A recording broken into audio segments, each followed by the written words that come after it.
this virus. And in many parts of the country, this virus is under control.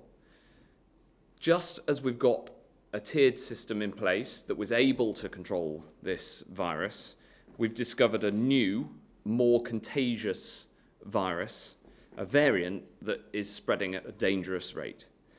And I know that the vast majority of people watching today and across the country understand what we need to do together to get through this. And so today we're announcing further action within the tiering system and also some further progress on vaccines and on testing. And I just wanted to say this before I set out the details of what we're going to have to put in place. I know that these actions have consequences. I know how difficult it is, but I also know that it is right to take the action that's necessary to control this virus. Across the country, cases have risen 57% in the last week. The average COVID hospital admissions are 1,909 a day. That's the highest figure since mid-April. There are 18,943 people in hospital with coronavirus right now. That's almost as many as there were at the peak. And yesterday, there were 691 deaths reported. That's 691 people who have died just before Christmas. And our hearts go out to their families, their loved ones, as with all who've died from this horrible disease. I know the pain that this causes. So against this backdrop of rising infections, rising hospitalizations, and rising numbers of people dying from coronavirus, it is absolutely vital that we act. We simply cannot have the kind of Christmas that we all yearn for. Of course, it's the social contact that makes Christmas so special, but it's that social contact that the virus thrives on, and that's how the virus is spread from one person to another. So it's important that we all minimize our social contact as much as is possible this Christmas, and that will help protect ourselves, our loved ones, and the whole country. We've got to keep our resolve. We've got to keep going through this. And there's 4 areas that I want to update you on today very specifically. The first are those tiering decisions that I just mentioned. We know that the 3-tiered system worked to control the old variant and is working now in large parts of the country, especially in northern England. But we also know that Tier 3 is not enough to control the new variant. This is not a hypothesis, it is a fact, and we've seen it on the ground. We've seen case rates rise in some of the places close to where the current Tier 4 restrictions are, in places like East Anglia, where we've seen a significant number of the new variant, and we've seen case rates rise sharply. It is therefore necessary to put more of the east and southeast of England into Tier 4. We're also taking action in parts of the southwest, where there are some early signs of the new variant and where cases are rising. Even though case rates in some of these areas are not as high as they are in the areas badly affected, in London, for instance, and in Kent, the direction is clear and in many cases quite stark. The doubling times are short. And we have learned that when it comes to being a matter of when, not if, we take action, it is better to act sooner. So from 1 minute past midnight on Boxing Day, Sussex, Oxfordshire, Suffolk, Norfolk, and Cambridgeshire, those parts of Essex not yet in Tier 4, Waverley in Surrey, and Hampshire, including Portsmouth and Southampton, but with the exception of the New Forest, will all be escalated to Tier 4. Bristol, Gloucestershire, Somerset, including the North Somerset Council area, Swindon, the Isle of Wight, the New Forest, and Northamptonshire, as well as Cheshire and Warrington, will all be escalated to Tier 3. And I'm afraid that Cornwall and Herefordshire have seen sharply rising rates and need to be escalated to Tier 2. This is not news that anybody wants to deliver, and I am truly sorry for the disruption that it causes. But I think people know how important it is that we take decisions like this to keep people safe and to protect the NHS. The second piece of news I want to tell you about is some developments about another new strain of this virus. Of course, the fight against the virus is a global effort, and we're constantly vigilant and looking around the world. And as part of our surveillance, and thanks to the impressive genomic capability of the South Africans, we've detected 2 cases of another new variant of coronavirus here in the UK. Both are contacts of cases who have travelled from South Africa over the past few weeks. The Chief Scientific Advisor and the Chief Medical Officer and others met their South African counterparts over the last day, and we are incredibly grateful to the South African government for the rigour of their science and the openness and the transparency with which they have rightly acted, as we did when we discovered a new variant here. This new variant is highly concerning because it is yet more transmissible and it appears to have mutated further than the new variant that's been discovered in the UK. We've taken the following action. First, we are quarantining cases and close contacts of cases found here in the UK. Second, we're placing immediate restrictions on travel from South Africa. And finally, and most importantly, anyone in the UK who has been in South Africa in the past fortnight, and anyone who is a close contact of someone who's been in South Africa in the last fortnight must quarantine immediately. By quarantine, I mean they must restrict all contact with any other person whatsoever. We'll be changing the law to give this legal effect imminently.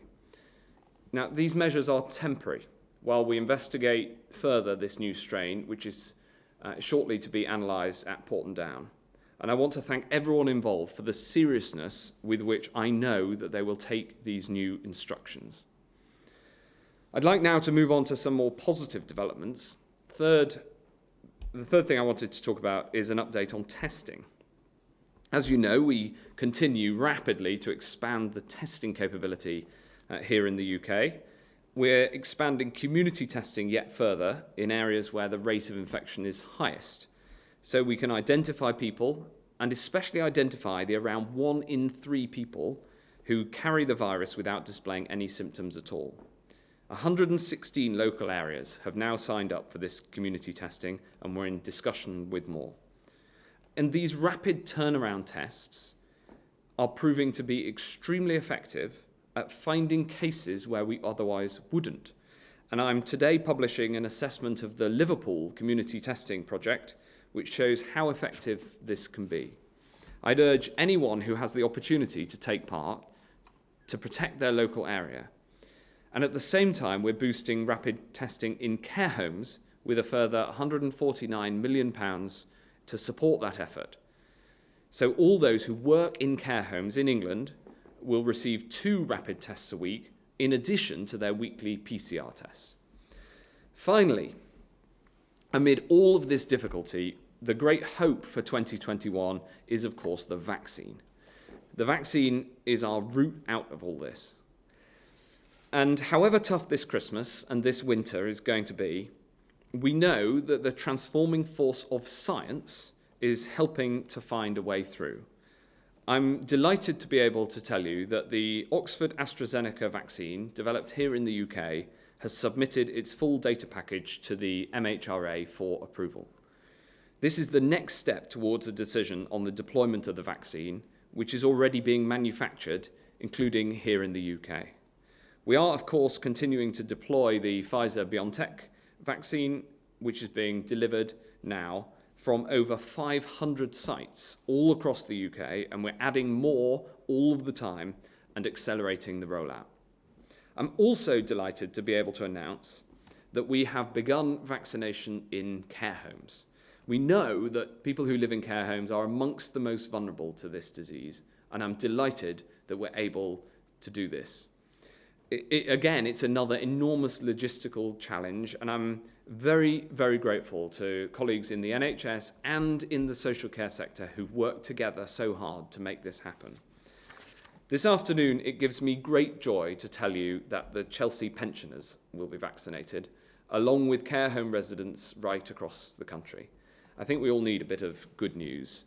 And the reality is this vaccine programme is the way we're going to get through this, because every time somebody's vaccinated, our country becomes a little bit safer, they become a little bit safer, and we get a little bit closer to the life that we all want to get back to.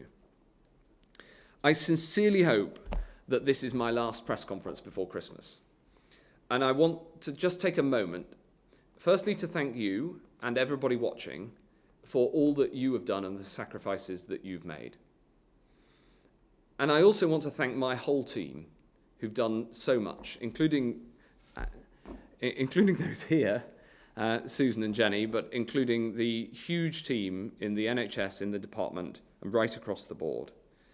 As a country, we've been faced with these enormous challenges, and it's been very tough. But I especially want to thank those who helped this country to become the first in the world to roll out a clinically approved vaccine. I want to thank all those who've helped us build a bigger capacity in genomic testing than anywhere else in the world, and of course, the biggest overall testing capacity in Europe. I want to thank our scientists who've discovered the first proven treatment for coronavirus. And I want to thank everybody working in the NHS and in social care for the work that they've done this year, and also for the work that's going to carry on this winter. And especially to colleagues who are working over Christmas, which of course is so important in the NHS and in social care. Look, I know how hard 2020 has been for everybody. And after delivering some really difficult news, if I may, I want to end on a reflection of where we are as a country. This Christmas and the start of 2021 is going to be tough. The new variant makes everything much harder because it spreads so much faster. But we mustn't give up now. We know that we can control this virus. We know we can get through this together. We're going to get through it by suppressing the virus until a vaccine can make us safe. That's been our strategy, and that's what we must do. We're not going to give up now, especially after so much sacrifice.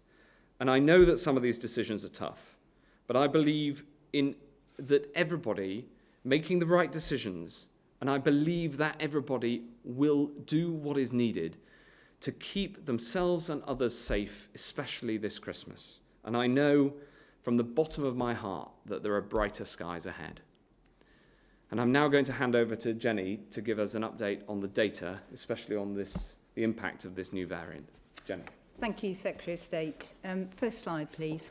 So I'm just going to talk through about half a dozen slides which highlight in graphical array the comments which Secretary of State has just outlined.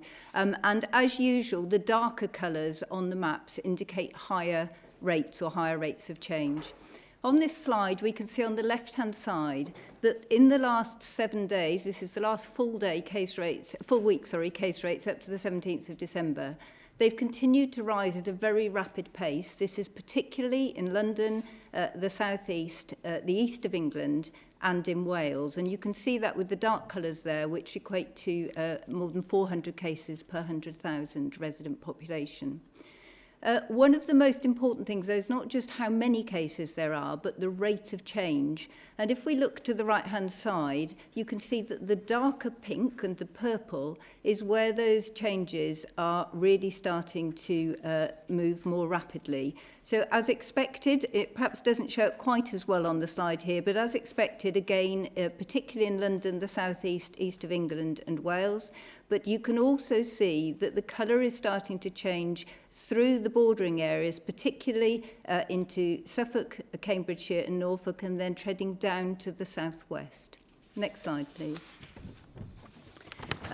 What we can see here is 3 lines which are representing those areas which are currently Tier 4 areas, so places like London, and that's the dark black line. And you can see that since September there has been a rise, and then in November when the restrictions came in and we had, if you like, the original COVID, you can see that starts to decline, but then fairly soon afterwards, and particularly at the start of this month, you can see an extraordinarily rapid rise in cases moving upwards. The dotted line, the purple dotted line, are those areas which are now moving into Tier 4. And you can see the same shape of curve here. What we're trying to do is identify where that rapid increase is coming, which is most likely due to the new variant. And you can see that it's a parallel line to the areas where we currently know have very high proportions of new variant in the cases detected. What's equally important, I think, is to look at the green dotted line, and these are areas in the rest of England. Obviously, a month previously, we've tended to see very dark colours at the north, northwest, northeast, and what you can see there is the rise during September, October, the November restrictions coming in, and quite a significant drop in that dotted green line. So against our old version of COVID, if you like, the restrictions had effect, and what we're dealing with now is almost two different patterns, one for the new variant and one for the old. Next slide, please.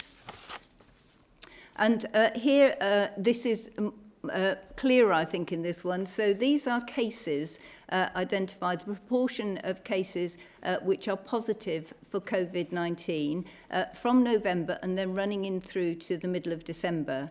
The dark purple line is cases which are new variant compatible, and the green line are the cases. So in some ways, this is reflecting the green and purple lines on the original map.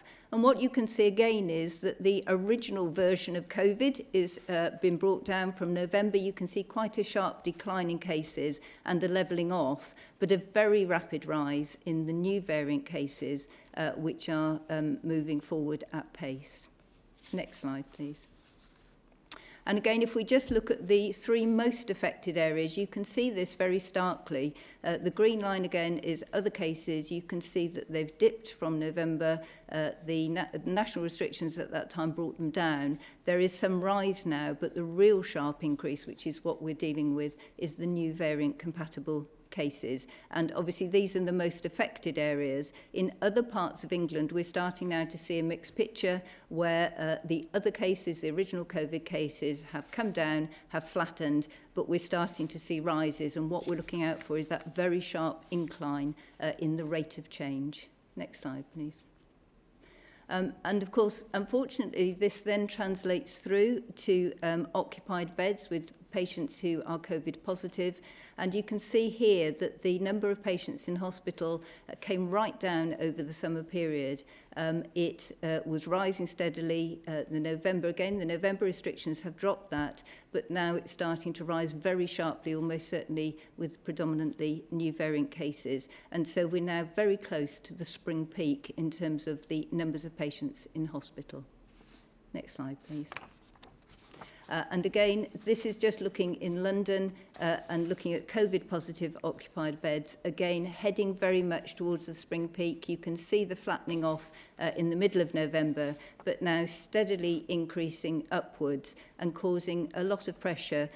Mostly, obviously, we're trying to treat COVID patients, but every time a bed is occupied by a COVID patient, of course, we need to think through of the impact in others seeking hospital treatment. Thank you. Thank you very much. We'll now go to questions, firstly from the public and then from the media. The first question is a video. Tim from Huddleston. Good afternoon. I am one of the UK residents that finds themselves trapped abroad after being given little to no notice to return home. I now find myself stuck in Germany until next year.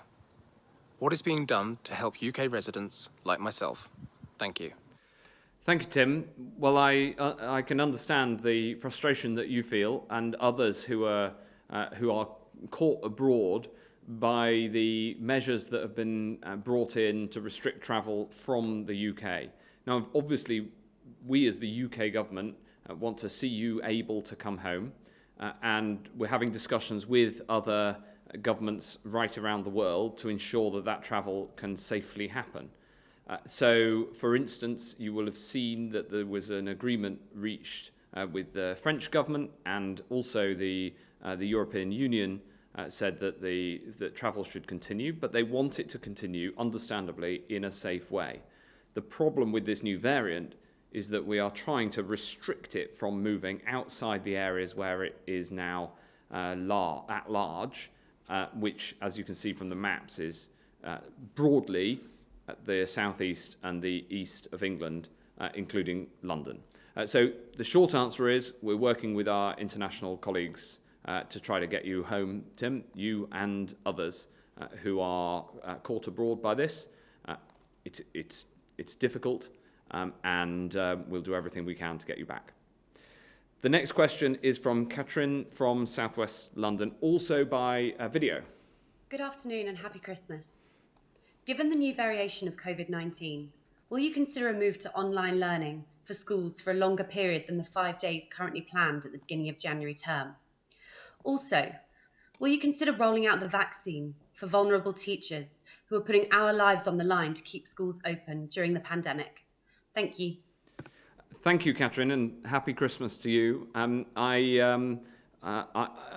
As you know, we've put in place a new plan for the new year to ensure that there's testing in secondary schools to keep students safe, but also to keep teachers safe. When it comes to the vaccine, just before I hand over to Jenny Harries to comment, what I'd say is that we follow strict clinical advice in terms of the order in which people get vaccinated. So if people are clinically vulnerable, whether they're teachers or not, they will get early access to the vaccine. And I think following that clinical order of priority is very important, because that's the best way to protect life. It's also the best way for us all to get through to the other side of this, because once those who are clinically vulnerable are better protected, then it will get easier for all of us. Jenny. Thank you, Secretary of State. I'm sensing from the question that, Katrin, you might be a teacher, so it's a good opportunity to say thank you to all the teachers who I know have been working really hard, because the public health implications of children being out of school are not just now, but they are for their lives. So it's a really important environment. In terms of clinical vulnerability, certainly the evidence that we have, and we're continuing to look at that, SAGE has been looking just in the last week or so at the data, doesn't suggest that teachers themselves are at any greater risk, but clearly teachers who are clinically vulnerable will be anxious. And as the Secretary of State has said, the different groups, the clinically extremely vulnerable, have been recognised and are already in the higher risk group, alongside those who are 70 and over, and those who are clinically vulnerable, i.e. have more general conditions, but nevertheless increasingly vulnerable in the face of a new virus, are included in Group 6. So I hope that gives teachers assurance that those vulnerabilities have been considered. And obviously JCVI has looked at that independently, but we've been able to feed in much of the information and scientific evidence that we've had around different risk ratios. Thanks very much. Thank you, Katrin. Next question is from Leila Natu at the BBC. Leila. Thank you, Secretary of State. You've just said when it comes to coronavirus that it's better to act sooner, but the Prime Minister said on Saturday that the new strain was present across the country. Your Chief Scientific Advisor said on Monday that it wasn't possible to stop it from spreading beyond the southeast, and you're only announcing today the widening of Tier 4 within the southeast and east of England, and only from Boxing Day. Haven't you wasted valuable time in trying to get ahead of the new strain of the virus? And if I may, to Dr. Harries, you've talked about yet another more transmissible strain being identified from South Africa. How confident are you that the new 4-tier system is strong enough to tackle that? Thanks very much. Well, as you know, when we got the information on Friday afternoon about the impact of the new variant on transmission, that it's that much more contagious, we acted incredibly fast to put the 4th tier in place. And then today we've broadened that.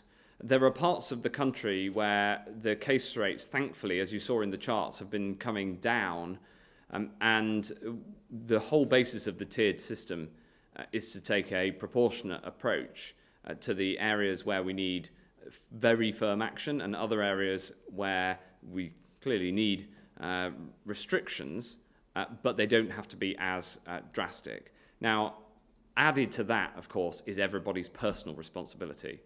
And that is the critical thing this Christmas and through to the new year. It is really important that people make sure that they minimize the chances of them passing on the disease, because it's actually by all of our actions collectively that we get this under control. On the new variant and the South African variant, I'm going to pass to Susan Hopkins, if I may, who is the expert on the genomics, and then ask Jenny to comment on the epidemiology. Susan. Great, thank you. So the new variant in the UK, which we've identified, is very different to the variant in South Africa. It's got different mutations. Both of them look like they're more transmissible. We have more evidence on the transmission for the UK variant because we've been studying that with great detail with academic partners.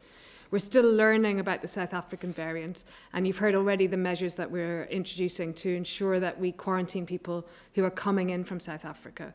And therefore, we are pretty confident, actually, that the system we have in place will help control the spread. Clearly, this needs to be continually monitored, and we have a genomic system in place to do that. And we are looking at to constantly enhance the detection of cases in travellers. I'll hand over to Jenny. Thank you, Susan. So, yes, I think going back to the tiered system, obviously, as you could see from the slides, against the old version of COVID, our original one we were dealing with, those tiering systems in Tier 3 has been very successful. The problem now is that we have very high rising rates of the new variant in the UK. And I think just generally we expect viruses to mutate. So I think this should not come as a surprise. What is obviously very clear is that the UK has a huge capacity to look at these different variants and advise at an early stage. So that's very positive. In terms of the tiering, effectively what it's doing, it's encouraging and tightening our own behaviours and helping us to keep those behaviours within the areas that we are living and working. And that actually is the most important thing. Although the virus in both these cases appears to be more transmissible, at the moment, on current evidence, the actual disease that one gets is no different. And so all of the basic measures which we are continually trying to do and which the tiers help us to do should actually prevent it. So normal things, wearing face coverings if we're with people, crowded places that we don't know, keeping our distance generally, keeping rooms ventilated, not going out when we don't need to, keeping all of our contacts down. So exactly the same interventions are the right ones, and they will work against all of the variants. What the tiers are doing are helping us with that behaviour and limiting us when perhaps we want to stray off course a little bit and we forget. Thank you very much indeed. The next question is from Dan Hewitt at ITV. Dan. Thank you, Secretary of State. Given the direction of travel here, isn't it now inevitable that the vast majority of the country, if not all of England, will end up in Tier 4 at some point in the next few weeks? If so, why wait for that time? Why not do that more decisively now? On the new strain of the virus, I know it's early, but is there any evidence at this stage to suggest that it wouldn't work?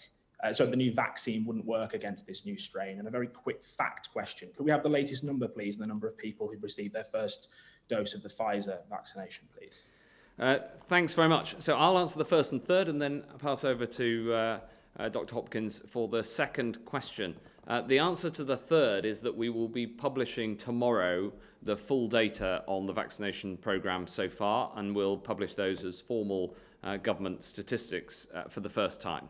And then we'll expand the statistics that are available around this programme on a weekly basis as we're going to publish those data weekly from now on. On the first question, absolutely we act fast, and you'll have seen from the action that we took and the Prime Minister announced on Saturday that we're prepared to act incredibly fast and take further action as we did this morning. We also want that action to be proportionate, and in the parts of the country where the number of the new variant is very low, of course we want to keep it that way, and the current tiers are working, what we've all got to do, as Dr. Harries has just set out, is we've all got to take responsibility for our own actions as well and reduce the amount that anybody might be spreading it, because of this critical fact. 1 in 3 people who have coronavirus don't know they have it, but can still spread it. And if we all act like we might have it, then that is the best way to reduce the transmission. Thank you. So I would just reiterate that, treat everyone like they have it and we'll start to get to a better place. From the point of view of the vaccine, so we have no evidence at the moment that the vaccine will not work. So actually what that means, in fact, is that there's strong evidence that it will work, because the vaccine produces a strong immune response and it's broad and it acts against lots of variation in the virus. What we are doing is laboratory studies with people who have had previous infection and who've had vaccine, to look and see in the laboratory how their blood kills the virus. Those take a number of weeks as we grow the virus and do those studies. As soon as they're available, we will, of course, release them. We will also be monitoring the people who've had the vaccine very carefully, as we would anyway in coming weeks, to determine whether they have a less risk of infection, both of clinical infection, but also of subclinical infection, particularly in healthcare workers who are getting regular screening. So we will have both laboratory data and then clinical data in weeks ahead that will help us. At the moment, though, we have all the faith in the vaccines that we have. They produce a broad response, and I would recommend that everyone who is offered one takes a vaccine. Thanks very much, Dan. Next question is from Rob Powell at Sky. Hello, Health Secretary. How confident are you that Tier 4 restrictions is enough to bear down on this new variant? And if it's not, what other levers have you got to pull to try and bear down on the new variant? And to Dr. Harries as well, you've outlined some pretty stark increases in infections in recent days and weeks. Do you expect those percentage increases in infections to be mirrored in hospitalizations and ultimately deaths as we go further down the line? And if you do, what impact will that have on the NHS? Well, Rob, in answer to your first question, it took us some time to work out the 3-tiered system, which was calibrated to keep the old variant, the original variants, under control. And we got to a point that the tiered system, the 3-tiered system, was effective against the old variants. And in fact, there's an interesting study being published today in The Lancet that tests again the old variant against those 3 tiers. The critical question is Tier 4 working against the new variant, just as you asked in your question. We have made sure that the Tier 4 measures do as much as is reasonably possible, but it all depends on how people actually behave. You know, this is a partnership.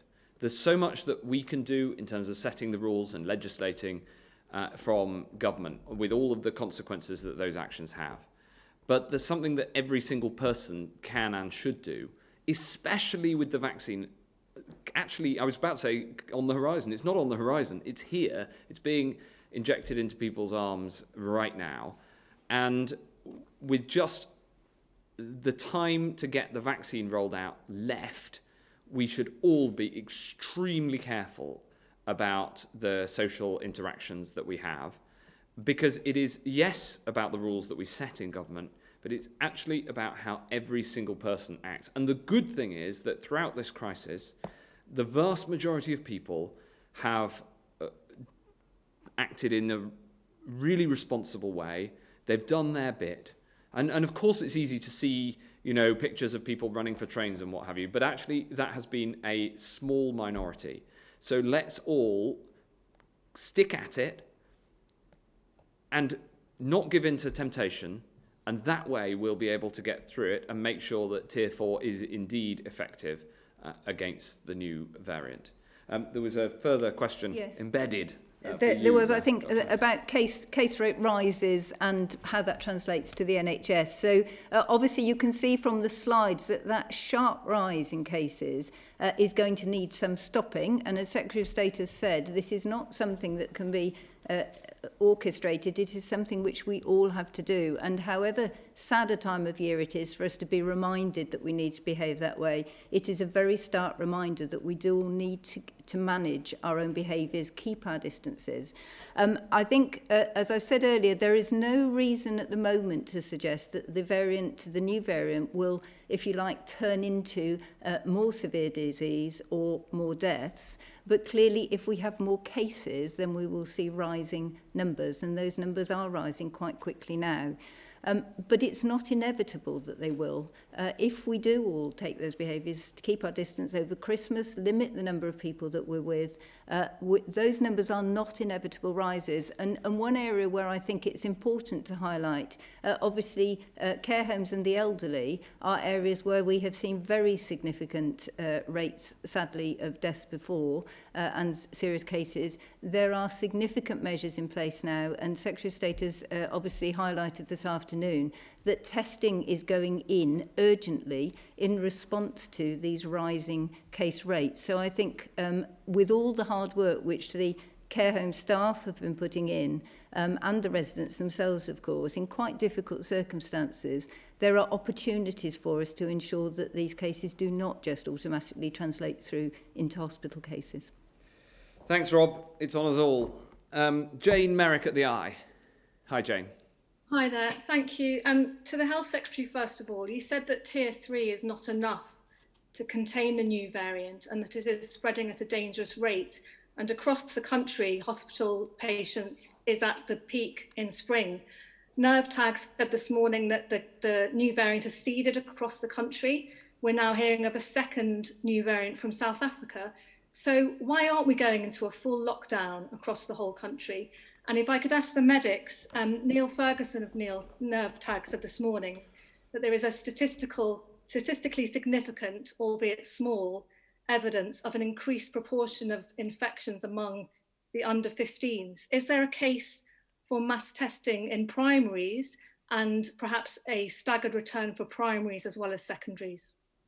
Thanks very much, Jane. So the answer to the first question is that the new variant is highly concentrated, and the stay-at-home rule in the east, the southeast, and London is aimed at keeping this new variant from spreading across the country. And that's why we've taken the approach that we have in terms of the tiering and expanding the number of areas that are in Tier 4.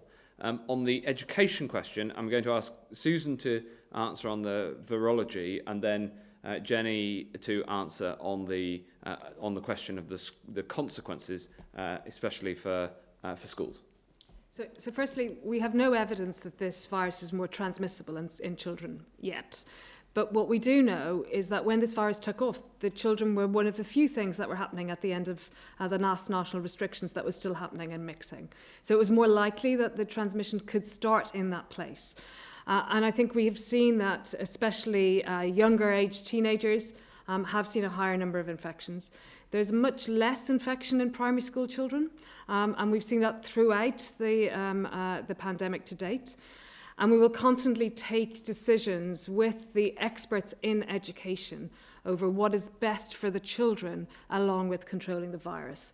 And I'll hand over to Jenny to add some more. Yeah, just to add to that, I think, as Susan has said, if we look at historically, if we're going back a few months now, what happened when we had very significant rates of the original variant COVID virus in the north, we did see rises in cases in children there, but they were very much lower than they were in the adult population. They did rise quite steeply in teenagers, and I think we do know that there is transmission, but as Susan has said, it is generally lower as you go down the age groups, and it is extremely difficult to untangle what the children are doing. So there is perhaps an assumption that if children are at home, they won't transmit disease, but we have to be really clear that that is the case. Schools are very controlled environments in many cases. And so we know what children are doing there. And it's very difficult to disentangle, for example, what a child is doing in school, what a child is doing at the school gates or on the way to school or in their community. So I think education is really important for children, and we shouldn't jump to the conclusion that just because every child is in school, that is a significant place for transmission. And as Susan has said, there is a lot of work ongoing and continuous studies to try and understand this in a little bit more detail. Thank you, Jane. Merry Christmas. Next question is from Sam Lister at The Express. Thank you, Secretary of State. With the Oxford vaccine on the brink of being approved and 100 million doses on order, how soon do you think you'll be able to stand before us and say that the vast majority of the British public have been vaccinated and this virus is beaten? And how many people do you expect to be vaccinated before Easter? Oh, Sam, you're so tempting. I really want to have a stab at the answer, but the truth is we just don't know. It depends on the speed of manufacture. I'm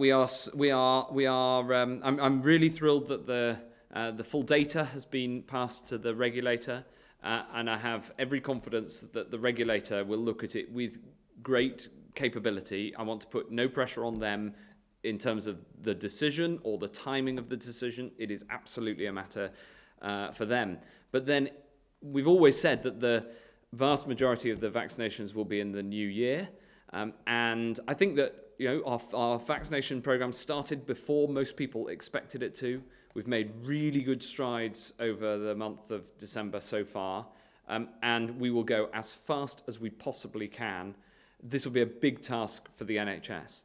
What I would say in terms of the number of people vaccinated is that I think we will get there by the spring, that people should therefore just hold on and really try to resist temptation to do things that they shouldn't and to see people that they don't need to. And I know that that is tough and it's going to be a tough winter, but the more people do that, the more quickly we're going to get through this together.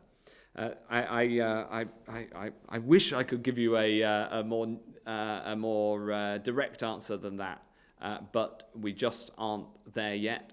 The true answer will be as fast as we possibly can. The final question from Arj Singh at the HuffPost. Hello. People are pinning their hopes on the vaccine allowing a return to normality in a few months. But Professor Stephen Evans of the London School of Hygiene and Tropical Medicine suggested this week that the UK wouldn't be able to get back to normal until half the population had been vaccinated. And there are some suggestions that might not happen until 2022, unless rates of the virus are very low.